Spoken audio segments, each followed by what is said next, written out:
a mi corazón en los últimos años. Cada vez es más fuerte este tema, y es acerca del Rey Eterno y cómo toda la Biblia gira en torno literalmente al anuncio de este Rey Eterno. Y es que vemos que desde Génesis hasta Apocalipsis, la Biblia entera, desde nuestra perspectiva, habla acerca de tanto la preparación para la venida de Cristo como el cumplimiento de la llegada del Mesías y finalmente la proclamación del Evangelio sobre la tierra. Ahora, quiero hablar de cómo la Biblia, cuando nosotros agarramos la Biblia y la estudiamos con la intención de entender quién es ese Rey Eterno, forzadamente, por así decirlo, entre comillas, porque también es una obra del Espíritu Santo, tenemos que llegar a la conclusión de que este Jesús del que nos habla el Nuevo Testamento es el Cristo, el Hijo de Dios, el Rey Eterno anunciado. Y el reinado de Cristo tiene gigantescas implicaciones para nuestra vida como creyentes. Porque primero, si nosotros entendemos lo que Cristo es, entonces nosotros podemos entender quiénes somos en Cristo. Generalmente, hoy en día nos enfocamos mucho en lo que somos en Cristo, etc. Pero enfocamos mucho el mensaje de lo que somos en Cristo, enfocándonos muy poco en Cristo y más que todo en nosotros.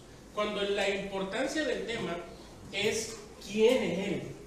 Y cuando nosotros entendemos quién es Él, y nosotros entendemos cuál es la certeza que hay en que su trono es firme para nuestra vida espiritual, esto tiene implicaciones grandes también.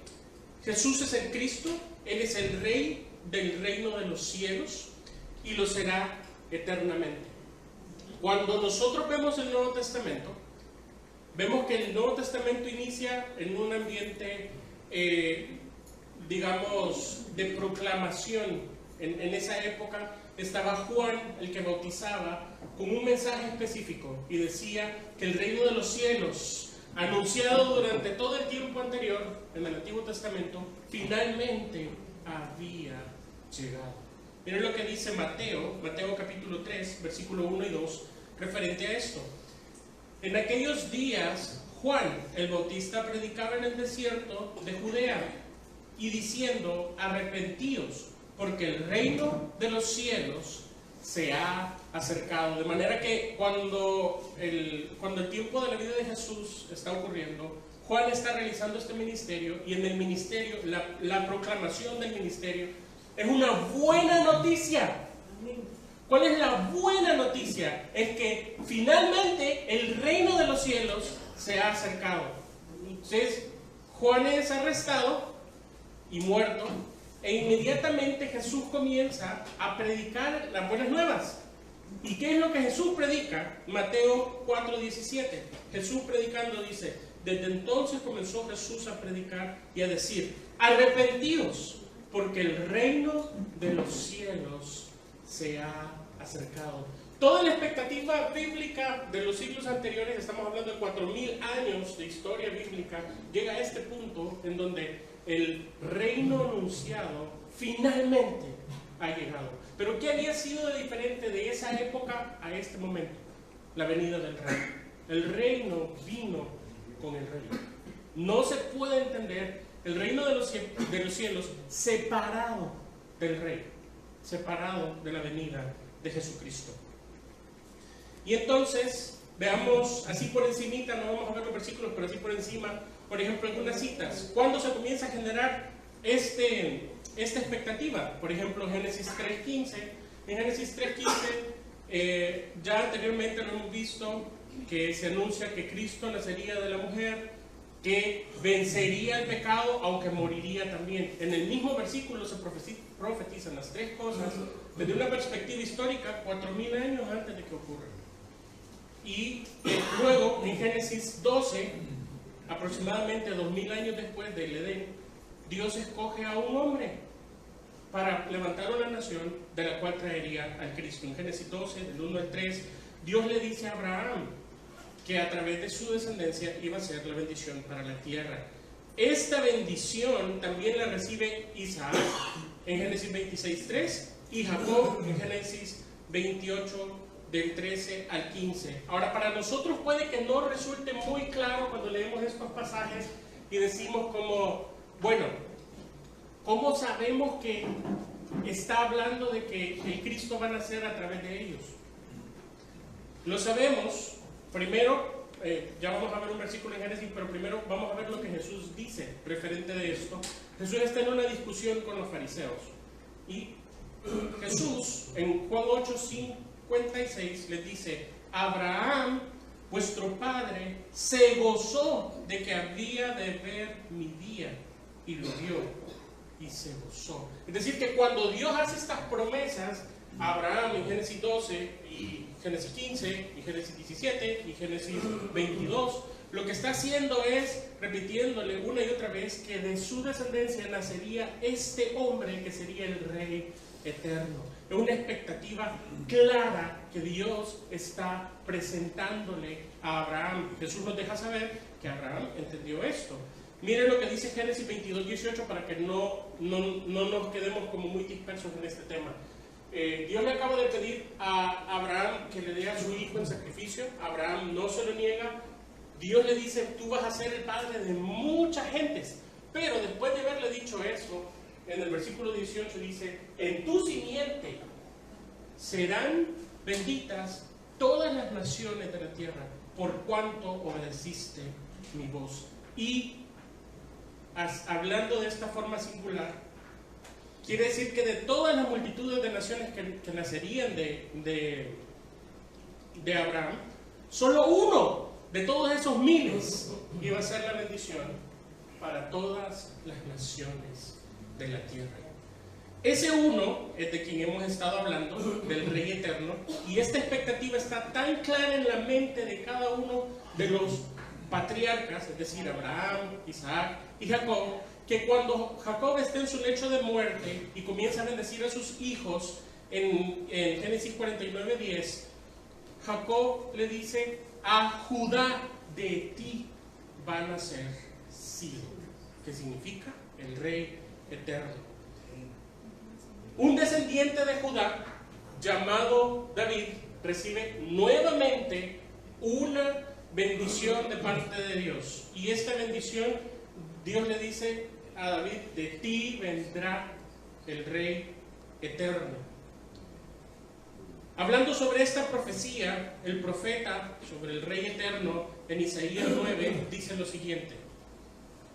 Dice: lo dilatado de su imperio y la paz no tendrán límite sobre el trono de David y sobre su reino, disponiéndolo y confirmándolo en juicio y en justicia desde ahora y para siempre. El celo de Jehová de los ejércitos hará esto. Estos solo son algunos ejemplos vistos por encima. Ya en algún momento, en las semanas anteriores, cuando he tenido la oportunidad de predicar, hemos visto estos versículos de forma más específica. Pero quiero volver a decir esto: la Biblia gira toda en torno a la venida del Mesías, a la venida de Cristo, a literalmente este Rey eterno. ¿Por qué? Porque reinaría con justicia, reinaría con verdad, reinaría con paz. Ahora,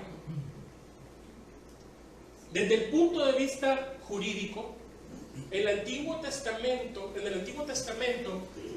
Dios hace un pacto, y este pacto, si nos dimos cuenta, todo el tiempo está apuntando a que Dios iba a traer la bendición a través de traer al Rey. Entonces, este pacto es como una promesa. ¿Cuál es la promesa, Abraham? Tu descendencia va a ser muy grande, van a ser como las estrellas, y uno de ellos va a ser de bendición para todas las naciones de la tierra. Entonces, entendiendo esto, la promesa de Dios gira en torno a este descendiente de David, que sería el Rey eterno. Entonces, en su intención, Dios se obliga, se compromete a traer a este Rey. Y coloca, pónganle mucha atención, coloca como heredero de ese pacto al cumplidor de la ley. El heredero del pacto de Abraham es el cumplidor de la ley. voy a hacer este pequeño paréntesis. Tanto Abraham como todos los hombres que vemos en la Biblia, junto con nosotros, vemos que Dios hace un trato especial. Y ese trato especial es que siempre la salvación, la justificación de parte de Dios para con su pueblo fue bendecir y justificar a los que creían en el nuevo pacto. En Génesis, eso no lo tengo ahí, Génesis 15, 6, dice que le creyó Abraham a Dios y su fe le fue contado por justicia. Entonces, desde esa perspectiva, si nosotros agarramos el libro de Hebreos, capítulo 11, nos muestra una lista de grandes héroes de la fe. Comenzando por Abel. Fíjense lo que hace Abel. Abel ofrece un sacrificio representativo, literalmente, del sacrificio de Cristo en la cruz del Calvario. Y así cada uno de los héroes de la fe que es mencionado, literalmente, está siendo justificado y reconocido por Dios en justicia, no por sus obras, sino por su fe en el pacto de Dios. Es importante decir esto, porque diciendo esto tengo que aclarar, la salvación no fue depositada en la ley, y sin embargo la ley es lo que legitima al rey de la promesa. Es lo que hace que el rey legítimo de la promesa sea el que cumpla la ley, por así decirlo. Bien, dicho esto, el día de hoy veremos cómo el método para heredar la bendición del pacto fue la ley. Veremos cómo Cristo es el legal heredero del pacto que Dios le hizo a Abraham. Y también veremos cómo la Biblia comprueba el reinado de Jesucristo para concluir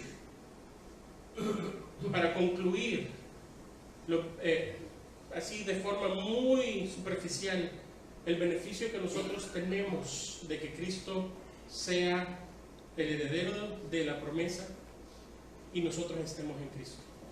Entonces, básicamente esa es como la enseñanza de hoy. Quisiera que me acompañaran a orar.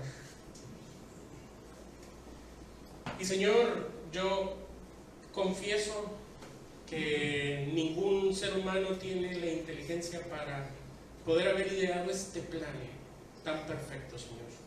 Y tú lo ideaste en la eternidad, lo desarrollaste en nuestra historia, Señor. Quiero confesar también de que si no es tu Santo Espíritu que nos asiste, primero escribiendo las Escrituras para nosotros, poniéndolas al alcance de nuestra mano, así también como iluminando nuestro entendimiento, no vamos a poder dimensionar esto, Señor. Así que te ruego que nos lleves al entendimiento, Señor. Que no dependa tanto de que también sé explicarlo o no, sino del poder de tu Espíritu, convenciendo nuestros corazones a través de las Escrituras, Señor. Te agradezco, Padre Santo, porque es Él, es el Espíritu Santo quien nos va a ayudar a entender que Cristo es el Rey eterno, Señor. Y te ruego que el día de hoy nuestra boca no cese de confesarlo, Señor, que Cristo es el cumplimiento de la ley y que Cristo, Señor, es el legal heredero de la promesa hecha a Abraham, Señor. Te bendecimos, te exaltamos y te glorificamos por tu plan eterno, Señor. En el nombre de Cristo Jesús. Amén. Y amén.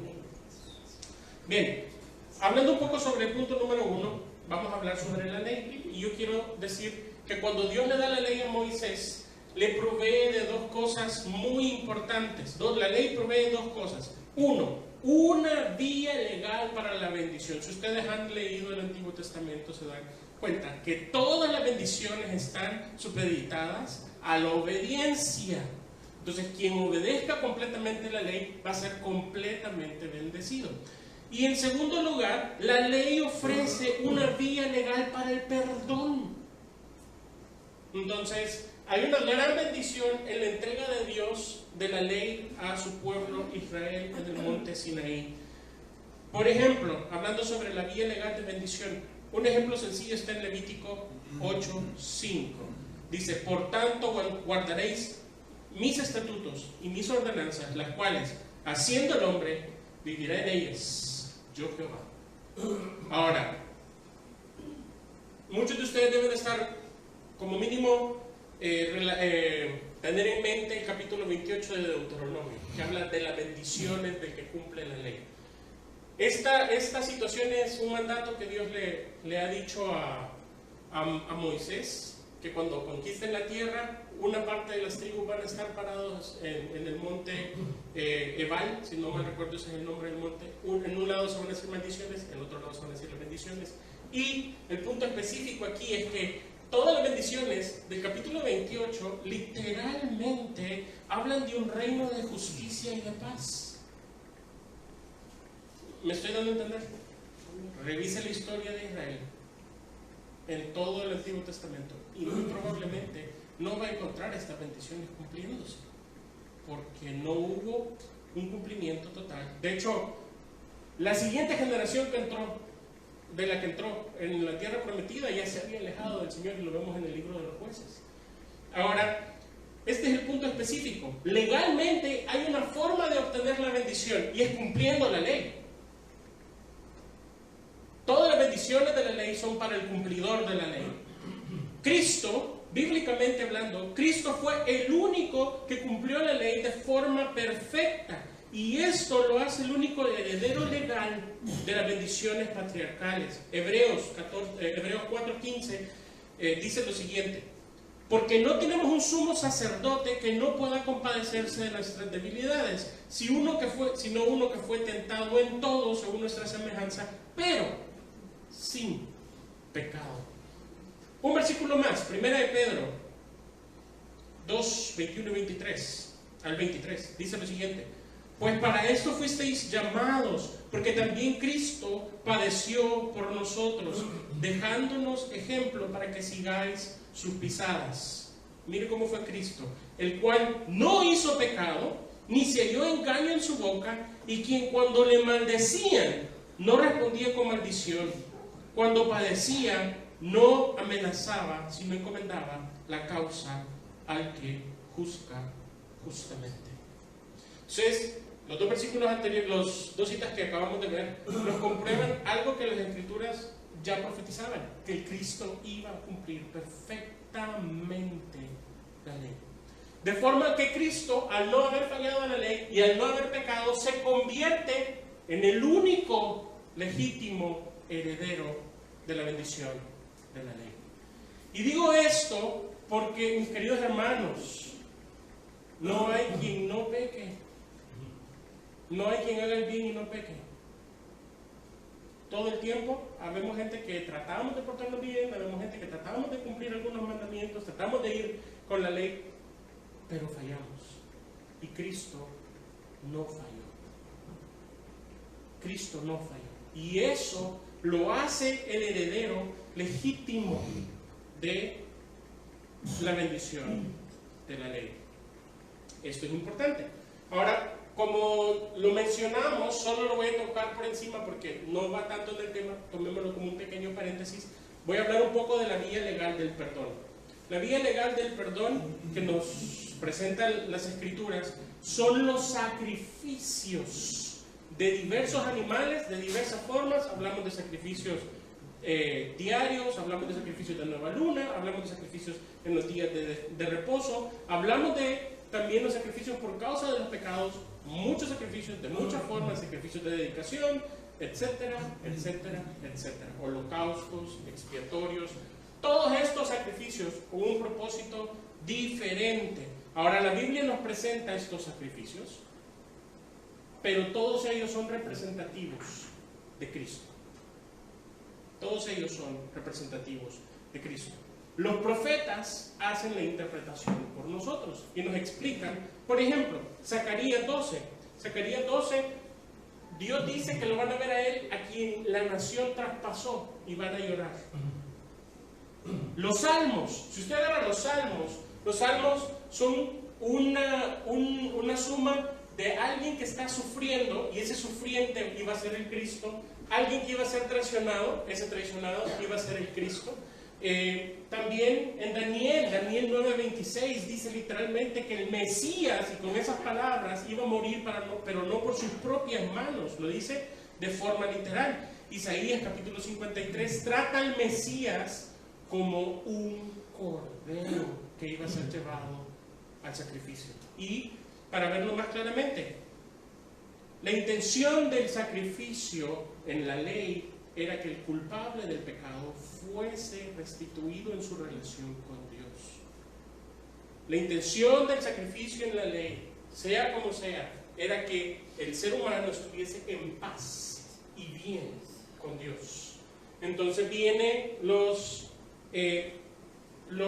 profetas y nos comienzan a explicar cómo el sacrificio que Dios iba a presentar, que era el Cristo, iba a arreglar nuestra situación con Él una vez por todas. Isaías 53, del 4 al 7, dice de la siguiente forma: ciertamente llevó Él nuestras enfermedades y sufrió nuestros dolores, y nosotros le tuvimos por azotado, por herido de Dios y abatido. O sea, nosotros le tuvimos como que fue culpa de Él y que por eso Dios lo castigó. Mas Él herido fue por nuestras rebeliones, molido por nuestros pecados. El castigo de nuestra paz fue sobre Él, y por su llaga fuimos nosotros curados. Nosotros nos descarriamos como ovejas, cada cual se apartó por su camino, mas Jehová cargó en Él el pecado de todos nosotros. Angustiado Él y afligido, no abrió su boca, como cordero fue llevado al matadero, y como oveja delante de sus trasquiladores enmudeció, y no abrió su boca. De esta forma, también Cristo cumple el método legal para el perdón. Por decirlo de otra forma, Pablo lo dice de una forma más clara: Cristo es el fin de la ley. Romanos 10:4 dice: porque el fin de la ley es Cristo, para justicia a todo aquel que cree. Dios trae la ley, y la intención de la ley es que la bendición de la ley sea para Cristo. Así hereda la bendición prometida a Abraham, y al mismo tiempo Cristo compra el perdón para los suyos a través del mismo método legal. Un cordero perfecto, sin mancha, sin nada que pudiese señalársele. Por eso no hay ningún versículo que exprese mejor esto de lo que estamos hablando que 2 Corintios 5:21, que dice de la siguiente forma: al que no conoció pecado, es decir, nunca falló con respecto de la ley, por nosotros lo hizo pecado, para que nosotros fuésemos hechos justicia de Dios. ¿En el qué justicia? El perdón legal de la ley. De esta forma, Jesús es el heredero legal del reino. La ley que Dios trajo, la bendición que Dios depositó en la ley, fue para que el cumplidor de la ley, único en la historia, llamado Jesús, que le hemos puesto por título el Cristo o el Mesías, que significa el ungido, el especial, el elegido. Jesús es el heredero del reino. Él es el Rey eterno. Por eso Pablo enfatiza en Gálatas 3:16: ahora bien, a Abraham fueron hechas las promesas, y a su simiente. No dice y a las simientes como si hablase de muchos, sino como de uno. Y a tu simiente, la cual es Cristo. Intencionalmente, Dios promete para que solamente uno pueda heredar la bendición de la ley, y ese es Cristo Jesús. Tenemos pruebas de que Cristo es el legítimo heredero. La Biblia habla, durante todo el Antiguo Testamento se habla de la resurrección, como básicamente podríamos decir que esta es la señal de que Él es el Hijo de Dios. Pero miren lo que dice Romanos 1, 3 y 4, hablando acerca de Jesucristo, dice: acerca de su Hijo, nuestro Señor Jesucristo, que era del linaje de David, muy importante, según la carne, que fue declarado Hijo de Dios con poder, según el Espíritu de Santidad, por la resurrección de entre los muertos. Al decir que era del linaje de David, significa que es un heredero legítimo del trono de la ciudad de Jerusalén.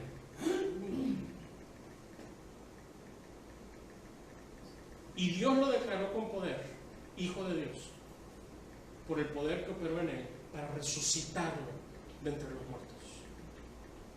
Efesios 1, 19 al 23. Pablo está terminando de hablar sobre una oración que está haciendo por causa de los hermanos en Éfeso. Y dice lo siguiente: ¿y cuál la supereminente grandeza de su poder para con nosotros, los que creemos, según la operación del poder de su fuerza, la cual operó en Cristo, resucitándole de los muertos y sentándole a la diestra en los lugares celestiales, y sobre todo principado y toda potestad y todo poder y señorío, y sobre todo nombre que se nombra, no solo en este siglo, sino también en el venidero, y sometió todas las cosas bajo sus pies, y lo dio por cabeza de todas las cosas a la iglesia, la cual es su cuerpo, la plenitud de aquel que todo lo llena en todo. No hay un principado, no hay un reino, no hay un señorío sobre el cual Cristo no haya sido puesto encima.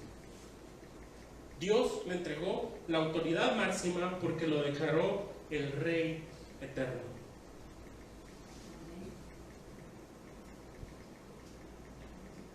Por esto, mis queridos hermanos, cuando nosotros agarramos las Escrituras, tenemos que entender que cada capítulo nos apunta directa o indirectamente a Cristo. Un ejemplo sencillo: agarra el libro de Job. Normalmente, cuando usted agarra a Job sin pensar en Cristo, lo primero que tratan de decir los teólogos, muchos teólogos, es como: el libro de Job trata de explicar por qué sufre el justo.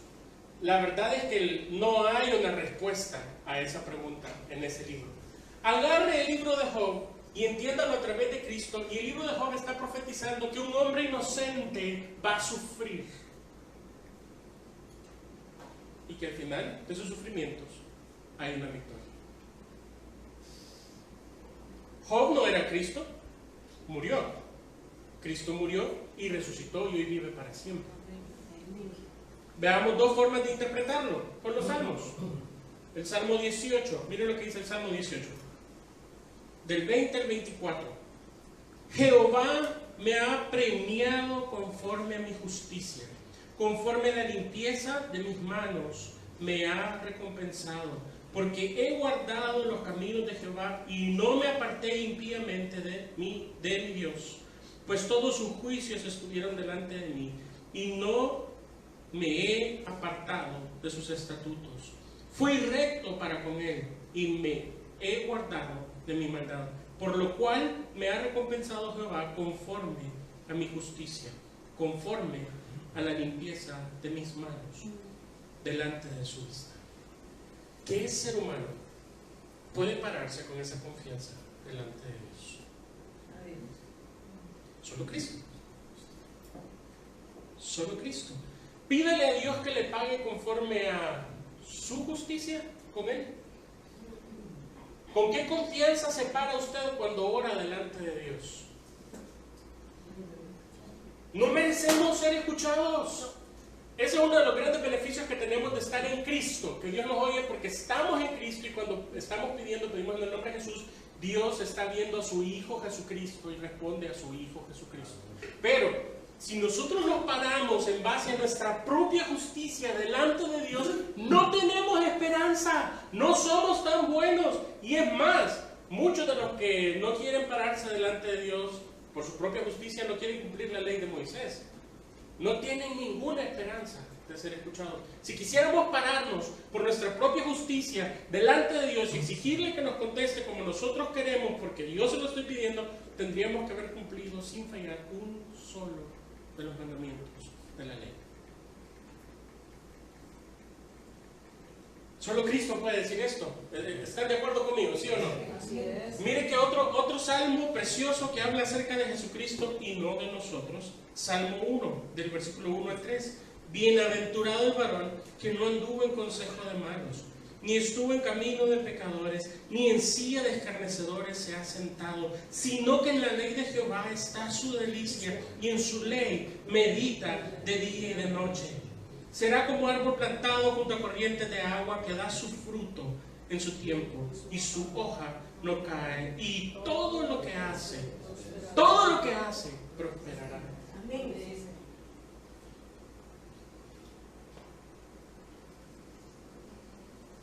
No habla de mí, porque les aseguro que en más de algún momento he fallado en alguno de estos puntos. Y gloria a Dios que así ha sido, porque eso demuestra que necesito de Cristo. Pero el punto específico aquí, mis queridos hermanos, es que quizás hemos estado leyendo mal las Escrituras. Porque las Escrituras, en cada capítulo, nos están dando una revelación específica de Cristo. Por eso Pablo decía, el fin de la ley es Cristo, tanto para la bendición como para el perdón. En ambos casos, Cristo cumple toda la ley. Y entonces, quiero hablar de la manifestación del reino de Cristo, para ir terminando con esta enseñanza. Me gustaría solo que meditáramos unos segundos sobre Jesús, sobre quién es Él. Y, por ejemplo, los fariseos cuestionaban mucho a Jesús. Y una de estas primeras cosas que le preguntaron para tratar de ver si Jesús tenía una respuesta fue, a ver, dinos cuándo va a ser el reino de Dios. Lucas 17, del 20 al 21. Preguntado por los fariseos cuándo había de venir el reino de Dios, le respondió y dijo, el reino de Dios no vendrá con advertencia, ni dirán, helo aquí o helo ahí, porque he aquí el reino de Dios está entre vosotros. Eso era lo que Juan había dicho. Arrepiéntanse, que el reino de los cielos ha llegado.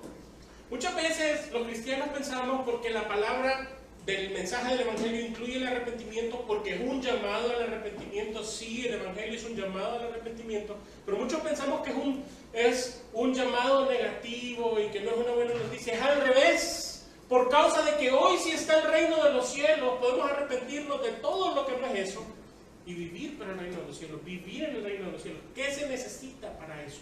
Lo mismo que se necesitó hace 2000 años, la venida del Mesías. Solo que en aquel momento fue para un punto específico de la historia, hoy tú lo necesitas acá, para que el reino de los cielos esté acá.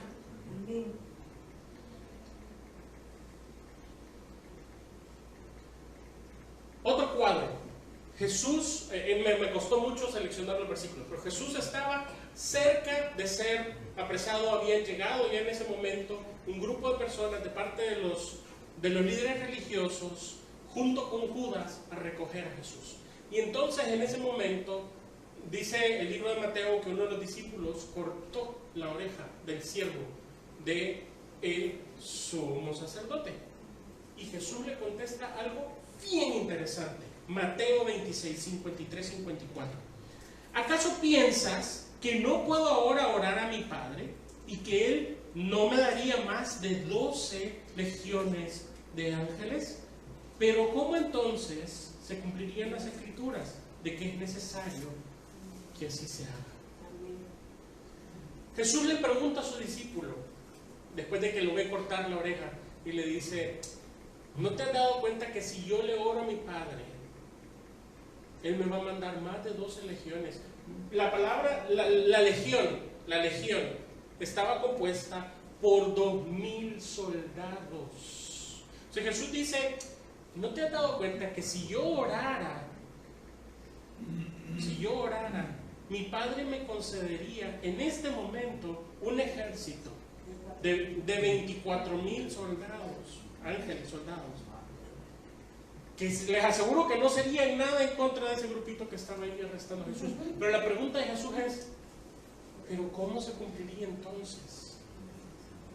¿Cómo se cumpliría Isaías 53? Que Él fue herido y molido para que nosotros tuviésemos paz y perdón. ¿Se imaginan lo poderoso del hombre que estamos hablando aquí? Porque normalmente tenemos una imagen de un Jesús así como sufriente y en silencio, que sí, pues sí sufrió, pero como débil. No, mis queridos hermanos, no. De hecho, quiero decirles que esa es la imagen más errada de Jesucristo. Lea el capítulo 2 de Salmo y se va a dar cuenta de lo que dice que va a hacer, que va a gobernar con vara de hierro a las naciones. Solo que paso por paso. Paso por paso. ¿Cuál fue el primer paso? Sabían de cumplir las Escrituras. Jesús podría haber pedido 24,000 ángeles y Dios se los hubiera dado. Sí, sí, mis queridos hermanos. Ese es el rey que tenemos. La autoridad de Cristo como rey es tan grande que puede traer a los muertos desde la muerte y darle vida. Miren lo que dice Juan 5:25. De cierto os digo que viene la hora, y ahora es, cuando los muertos oirán la voz del Hijo de Dios, y los que lo oyeren vivirán. Fíjense que hay varias formas de interpretar esto, pero esto está hablando de la predicación del Evangelio. Cuando nosotros predicamos el Evangelio, le predicamos a muertos. La probabilidad de que un muerto pueda recibir a Jesús por sí mismo es 0. Por eso es que Dios pone el Espíritu Santo que convence al muerto de que Cristo es la vida y le da la confesión. En ese momento del nuevo nacimiento, la persona viene a vida. Quiero terminar esta pequeña sección quiero terminarla leyendo una de las imágenes más preciosas del señorío de Cristo que nos presenta la Biblia, y eso es en el libro de Apocalipsis. Apocalipsis 19, del 11 al 16. Trata de imaginarse lo que aquí dice. Miren las afirmaciones. Entonces vi el cielo abierto, y he aquí un caballo blanco, y el que lo monta se llamaba Fiel y Verdadero, y con justicia juzga y pelea. Sus ojos eran como llama de fuego, y había en su cabeza muchas diademas, y tenía un nombre escrito que ninguno conocía sino él mismo. Y estaba vestido de una ropa teñida de sangre, y su nombre es el Verbo de Dios. ¿Se acuerdan de Juan 1:1, verdad? Y los ejércitos celestiales, ojo, este hombre va saliendo de entre las nubes, es lo que está describiendo, el cielo abierto, y detrás de este hombre vestido viene todo el ejército celestial. Y los ejércitos celestiales, vestidos de lino finísimo, blanco y limpio, le seguían en caballos blancos. De su boca sale una espada aguda para herir con ella a las naciones, y él las regirá con vara de hierro, y él pisa el lagar del vino del furor de la ira del Dios Todopoderoso. Lo que está diciendo aquí literalmente es que este hombre del que está hablando ahí, este hombre vestido de blanco teñido de sangre, este Verbo de Dios, literalmente es el encargado de ejecutar el juicio de Dios.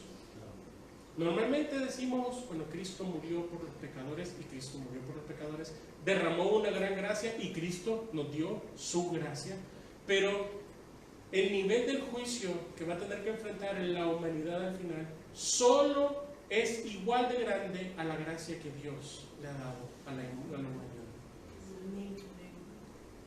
Y termina diciendo, y en sus vestidos y en su muslo está escrito, Rey de Reyes y Señor de Señores. Esa es su misión.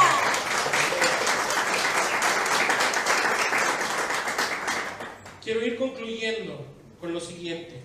La ley afirma la bendición, la vida y la salvación para el Cristo, de forma que Cristo es el Rey eterno, legalmente hablando.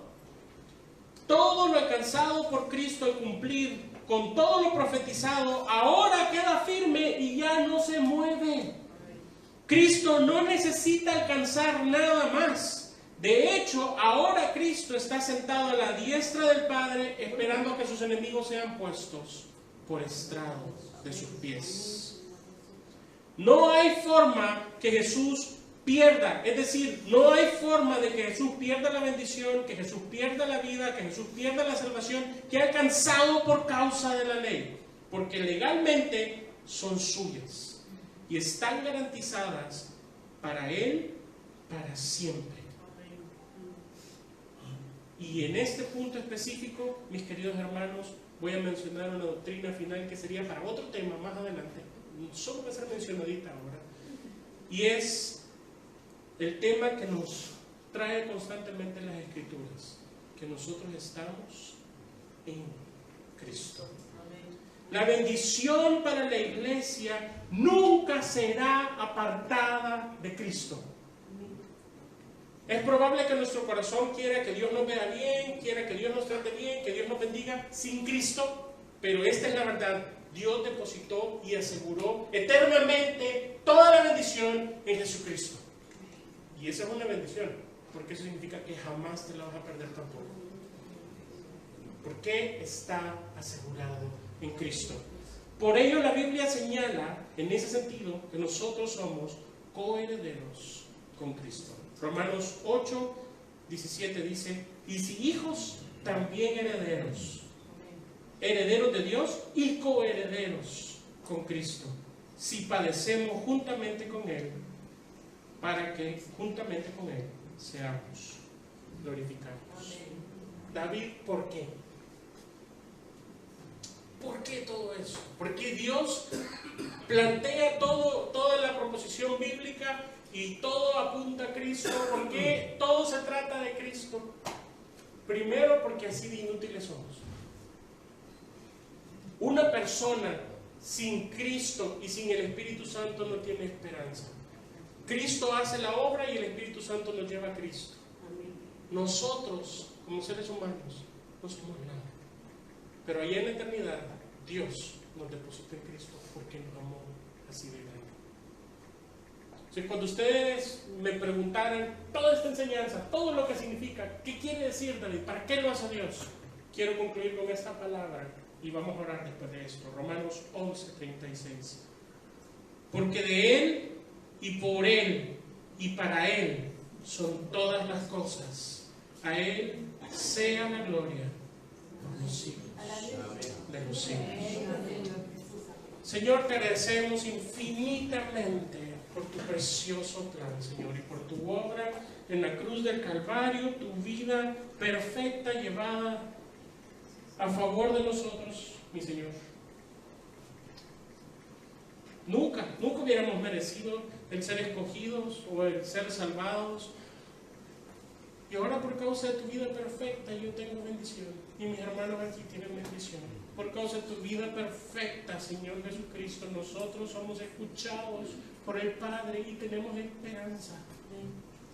Por causa de ti, Jesús, nuestra vida, nuestra salvación, nuestra eternidad están aseguradas. No dependen de nosotros, sino de tu obra terminada, Señor. Maravillosas palabras cuando dijiste, consumado es. Todo se acabó ahí. Gracias, Señor Jesucristo. Gracias por habernos incluido en tu maravilloso plan, por amarnos de tal forma, Señor, que nos alcanzaste con tu gracia. Señor, que nuestros labios no cesen de adorarte y de exaltarte, Señor. Que nuestra boca proclame que tú eres el Rey eterno, que tú eres el Señor, Señor. Que podamos comenzar a practicar de rodillas, declarando que Jesucristo es el Señor constantemente, porque solo tú lo mereces, Señor. Que nuestra boca nunca cese de adorarte y de bendecirte, Señor, porque tú lo mereces.